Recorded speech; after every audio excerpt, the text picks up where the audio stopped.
Hi, my name is Mary Cost, and this is Project Here for You, my passion project for 2019-2020. Basically, the focus of my project was breaking down the stigma of mental health and suicide and to raise awareness for this issue across the United States, especially for youth. My plan was to create bracelets and flyers, including information on what signs to look for in people you know and how to best help someone who you think could be struggling. The bracelets would be made using purple and teal string to represent the colors of suicide prevention. And then I would sell the bracelets at local farmers markets, so like San Carlos and Belmont, and hand out the flyers so that hopefully people would read the information and use it in their own lives. Then I would donate the bracelet proceeds to the JED Foundation. The JED Foundation basically has three goals, and then play 2 minutes of their video. He just had this amazing energy.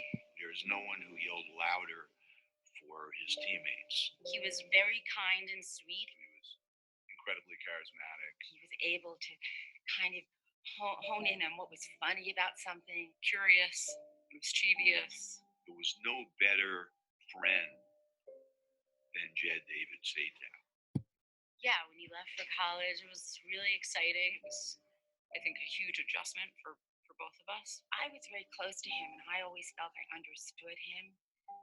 But I'm sure there were a lot of things that, looking back, were clues that I didn't see as clues as a parent. I think that if I could go back, I wish I could go back.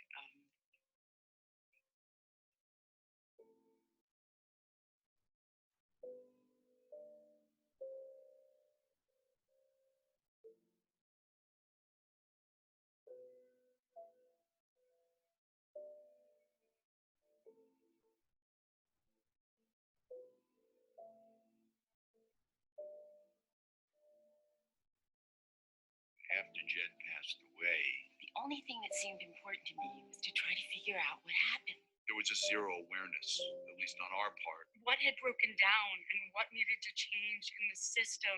What is depression in a young person? How does it look? What can a university president be doing?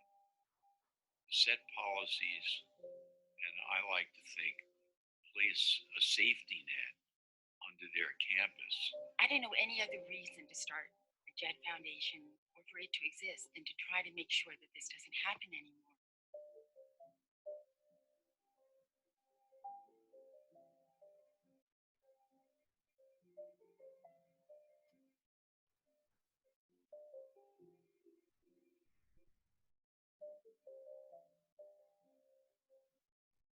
Now, onto the connection to my core hours.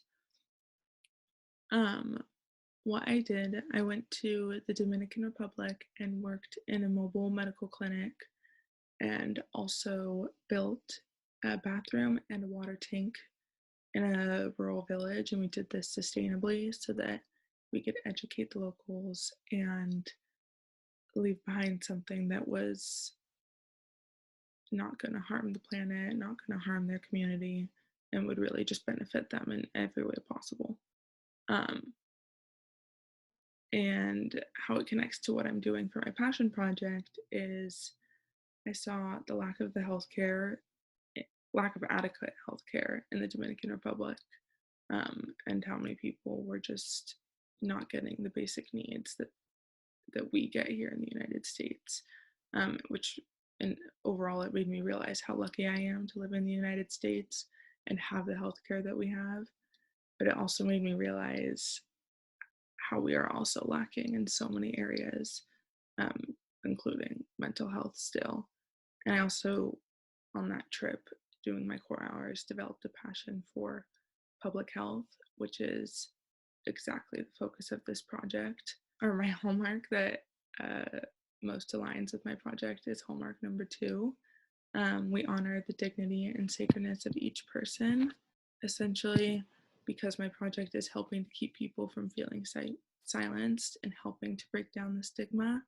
Um, I think it is showing how everybody's stories and struggles are worth sharing. Everybody is sacred. Everybody deserves to be heard. My adult supervisor was my mom, Lisa Cost. She's a registered nurse.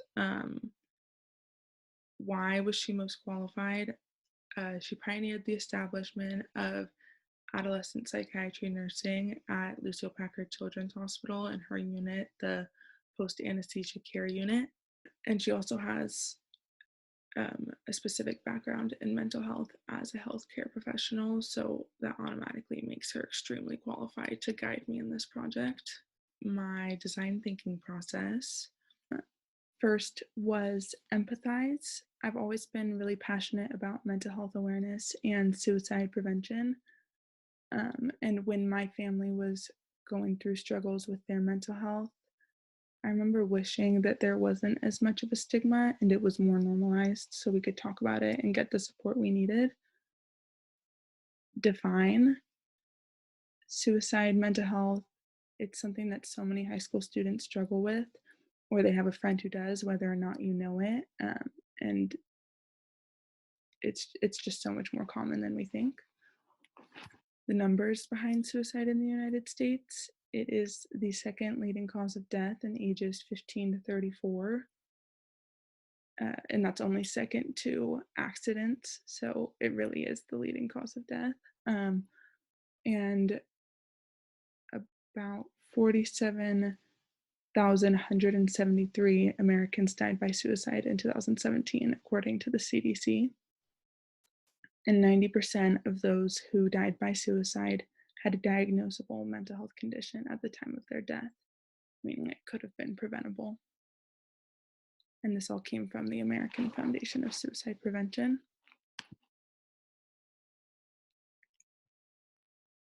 And on average, 129 Americans died by suicide each day in 2017.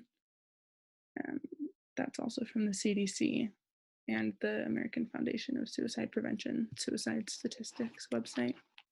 Ideate. I really just knew that we needed to bring the conversation of mental health to places where it normally isn't welcome.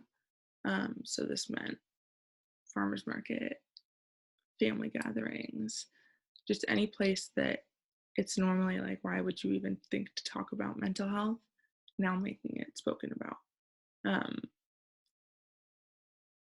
Prototype was to create my initial batch of flyers and bracelets, testing out strings, different materials, and then for the flyers, kind of testing out formats, what information I wanted to have on it, kind of using my family as my test subjects just because we've all dealt with it firsthand. And unfortunately, I could not test out any of my products at the farmers market because it was in March. So because of COVID-19, it was impacted and I could not fully test my project. But on the right side of the slide, you'll see 2 pictures of the bracelets I made and was planning on selling. I'm hoping to maybe create some sort of website so that I can continue selling the bracelets and donate to the JED Foundation. Then there was my timeline.